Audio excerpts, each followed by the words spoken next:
I want to talk about something that probably everyone knows about it. Every single person has experienced it, being one, listening to one. So we all know about this. It's called the mind poison, and the biggest mind poison ever can cause 90% of a dysfunctional brain is gossip. You can do everything great in your life, but gossip is a brain mind poison. Now think about it. Would you eat poison knowing it's poison, knowing it's damaging your body? Gossip is the number one brain poison because it's causing so much damage to your brain. It's affecting the functionality of your brain, the mechanism of your brain, and it basically it takes your brain down a spiral of a downward trend. So when someone's gossiping, you've really got to think about this. The person doing the gossiper and it's the person that's receiving the gossiping, both are being hurt. Both are being hurt by this brain poison. Now initially, the gossip is a dopamine hit because people want to hear a scandal. The brain wants to hear a rumor. It's always easier to hear about a negative story about someone else. Let's talk about that boss. Let's talk about that sex scandal in the office, etc., etc., etc. And whilst it's making us feel good, it's the cheapest ever dopamine hit for your brain. It is brain poison. It's hurting your brain, and this is one of the reasons why we're having a high level of depression and a high level of anxiety, because there's people out there that work so hard and they do all the right things and they do all the right courses and they do all the right study, but for some reason they're still feeling upset and their brain function is still not where it should be.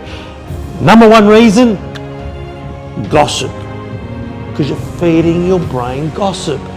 It is a brain and mind poison. You can go and do all the exercises, you can go and eat all the right foods, but if you're eating poison every day, your brain is going to slowly die. And when you are gossiping or being the receiver of gossip every single day, your brain is slowly dying. That's when you procrastinate.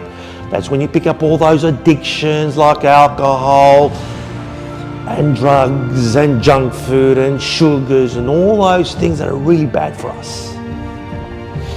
So here's a little test, and I want you to think about it. I want to put it in the post underneath so you can see there's 9 questions that I'm going to ask you. And if you answer yes to one of them, you're in the gossip territory. Now, it's okay. That's okay. Because most people are, and most people don't even realize the damage it's causing to their brain. Think about this. You get rid of this poison, from your head, and you've got a 90% better functionality in your brain.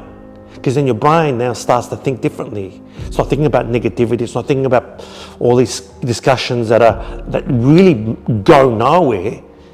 It's thinking about things that it needs to do. It's thinking about action. It's thinking about problem solving. It's thinking about ideas. It's thinking about how you can make things happen. Because they're the conversation you'll start having. Once you get rid of that conversation, you'll start having the ideas conversation, the positive conversation, the people that come into your life that support you and you support them. They're the conversations that help your brain. So you get rid of gossip, all of a sudden the brain function increases by 90%. And you notice it, and you're feeling healthier, and you're feeling more positive, and you get a long-term dopamine hit. In other words, because of that long-term benefit that you get, it's not a cheap dopamine hit, it's a long-term dopamine hit, because your brain needs to release dopamine, and there's nothing better than when you're releasing dopamine for something on ideas that you have a desire for. But what we can't have is gossip, because gossip is killing your ideas and it's killing you. So here's the test. This is a test for you, okay? Do you start conversations by, let me tell you about someone? So someone comes to you, or you go to them and say, hey, let me tell you about someone. Do you start a conversation? Okay, yes or no? Don't tell anybody, but have you ever heard someone ring you up and say, hey, listen, don't tell anybody, I'm telling you something, but please don't tell anybody? Yes or no? Do you start conversations like that? Yes or no? Because if you answer yes or yes to any of these questions and you're underneath in the post, you're in gossip territory. Next question, can I tell you a secret about blah, blah, blah? Now, how many times does that happen in the office? Now this is the thing, you may not be a gossiper, but someone comes to you in the office and says, hey, let me tell you a secret about so-and-so and so, okay? The moment that happens, the person that's doing it, first of all, is a gossiper and he's already got a damaged brain, and then 90% functionality of their brain is trending downwards. But they're also dragging you into that conversation, and all of a sudden, you now are dragged into this, whether you like it or not. And so, if someone comes to you and says, hey, can I tell you a secret about blah, blah, blah, they're basically taking the poison, they're giving you poison. Now think about that, okay? The next one, do you like spreading rumors or scandals about others? Do you get excitement? And it's people that get excitement out of doing that. And the reason why they do that, because it's a cheap dopamine hit. It's because the absence of an ecstatic desire means you're going to gossip, because you need that dopamine hit. Okay? So you're going to need to feel something and say, okay, let me spread a rumor about someone. Let me find something and spread it. I need a scandal. I need to spread it to someone so I could talk to someone about it. Is that you? Yes or no? And again, if you answer yes to any of these, you are in gossip territory, which means you're poisoning your brain. And if you're a receiver of this, you're poisoning your brain. So you have to learn to stop doing this, number one. And remember, habits. Habits are the key here. You can't just do it once or twice and expect a change. You've got to do this over at least 21 days and 30 days until it becomes a long-term habit. Because once you stop this, your brain function will explode. I mean, you're not going to have this, number one.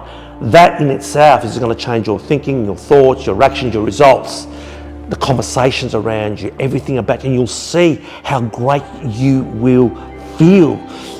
Remember, these kind of exercises were taught to me by my mentor, and getting rid of this kind of stuff, just eliminating that, automatically lifts your brain 90%.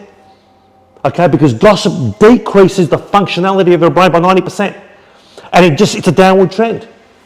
The other one, do you enjoy judging others based on hearsay?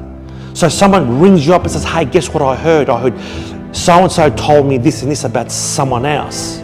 Is that you? That's one of the words. That's just so common, people. And again, it's a cheap dopamine hit. People love to spread rumors about what they heard about someone, and it's damaging both brains, the person that's giving that gossip and the person that's receiving that gossip. And it's exciting because it's a cheap dopamine hit, but it's causing long-term damage to your brain. What's the other one? Are you more excited? So are you excited by listening to the failures of others than the successes of others? So in other words, do you get happier, do you get more excited when you hear someone's failed? Or do you get more excited when you hear someone's success? When you hear someone's successes? And so, unfortunately, most people get a dopamine hit when they hear someone fails, because it makes them feel okay, makes them feel good that, hey, they're not doing so great in their life. So when you hear about someone else failure, it distracts us from, hey, did you see that?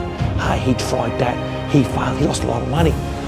You're spreading that rumor because it makes you feel good. It's a cheap dopamine hit, but it's still damaging your brain. So the problem with this is it makes you feel good like a drug initially, like taking sugar and taking junk food initially, but it's a long-term decline. What else? Do you ever feel a sense of satisfaction sharing negative news about someone else? So do you feel that sense of satisfaction when you are spreading negative news? Does it make you feel good when you hear some negative news and then all of a sudden you spread it to somebody else? Again, that's causing damage because you are actually drinking mind poison. And finally, does gossip often occupy a big portion of all your conversation? Now think about this. This may mean every day, and it's what I do, at the end of every day, I reflect on the conversations that I've had. I write down all the conversations, all the telephone conversations I had. And I look at this chart here, and what portion of that was gossip? If you answer yes to anything over here, it's in gossip territory. It's simple, so easy to do, anyone can do it, you can do it today. Write this down. Be honest with yourself. It's okay to say yes to a few of those things because mostly everyone's here because everyone is seeking a cheap dopamine. Hey, this is why news and media is always 99% negative because they know most people are here, so they're feeding that. But guess what? It's really, really bad for the brain. It's bad for the functionality of the brain, and this is why people never get ahead in life. This is why a lot of people, they divert their unfulfillment into things like cheap dopamines, like again, addictions, scrolling on social media, drugs, alcohol, junk food, all that stuff that's really bad for you. And so my recommendation is this. What I do is I write all the conversations that I've had, even the messages. What portion of that falls into this category? And then I put a percentage of that. So I've had 20 conversations today, 4 of those or 5 of those conversations were gossip. So I say, okay, well, 5 of those conversations that I've done, it's 25% of the conversations today was gossip. That's 25% poison into my brain. So my goal is to reduce that. My goal is to get it to 0. I want to go to 0% gossip because I want to put 0% of poison in my brain. So do this exercise, do it on your own. You don't have to tell anyone, just do it. Answer it correctly. Then, based on this, reflect at the end of the day. And then see all the conversation down, how much of this portion of every conversation fell into this category. And then you can identify the percentage of gossip. And that's the percentage of poison that you put into your brain. Now, the less the percentage, the more successful you're going to be. The more successful you're going to be in chasing your ideas, the better you're going to feel, the better your relationships are going to get, the better your work ethic's going to get, the more passion you're going to get, the more focused and deliberate you're going to get with your time. The higher this percentage, very simple, the higher the gossip percentage, the worse your life's going to get, the unhealthier your life's going to get, the worse your relationship's going to get. And it's going to be a journey. The higher the gossip percentage, the worse you're going to end up. And you're going to end up very unhappy, very miserable, very negative, blaming the whole world for why you didn't succeed or you didn't get what you wanted.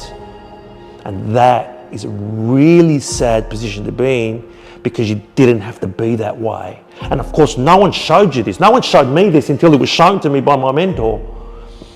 The people that understand how the brain functions understand one thing, that gossip is a massive, massive mind poison.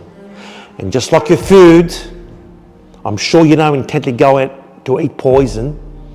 Even though there is a lot of poison, sugar's poison. We all know sugar's poison.